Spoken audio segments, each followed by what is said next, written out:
So I had to say that you were mesmerizing as Eloise in the film, and I was wondering, what did you love most about playing this character? Um, I think there were lots of things that I really loved. Like I loved being blonde. I loved all the costumes. I really, really enjoyed though the more physical side of the role, like the dancing and the stunts as well. I'd never done a role that was so physically demanding before. So it really was a huge challenge, but also very like I felt very proud seeing the finished product. And obviously, I was helped with my stunt double, and Dave, the stunt coordinator, and the editing and everything. But it's just amazing to see it come together. Yeah. What was your initial reaction when you first heard about the project or read the script?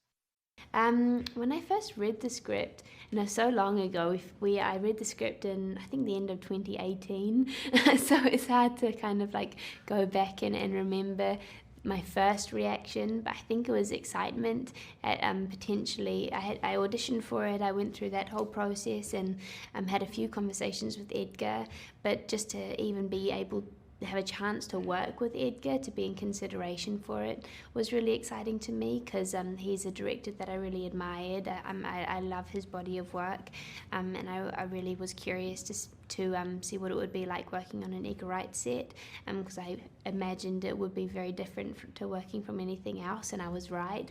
I think this film was the most complicated film I've ever worked on. There was just so much to take into account, so many layers. Yeah, and I think the kind of like the how similar the Ellie's kind of journey from a small town to a big city, how similar that journey was to my journey coming from New Zealand to the more international film industry, just to kind of like explore that and reflect on my own journey, I suppose, and kind of integrate my own experiences into what Ellie was going through.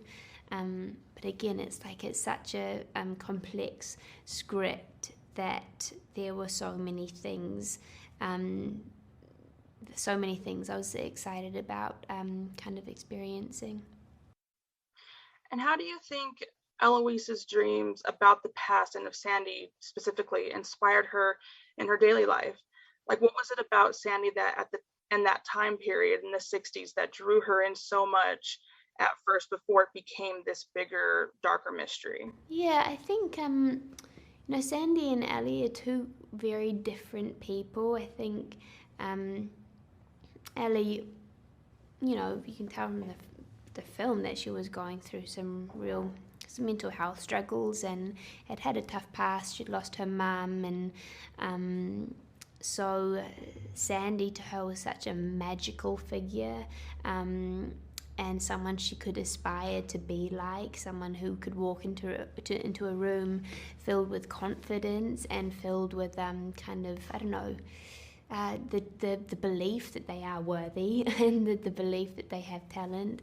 I think Ellie didn't believe in herself necessarily. She had a lot of self-doubt, so to see someone who had that was amazing. And then I think she kind of got, when things started to spiral for Ellie, was when she saw Sandy falling apart and wanting to preserve that amazingly confident and talented woman she first became enamored by.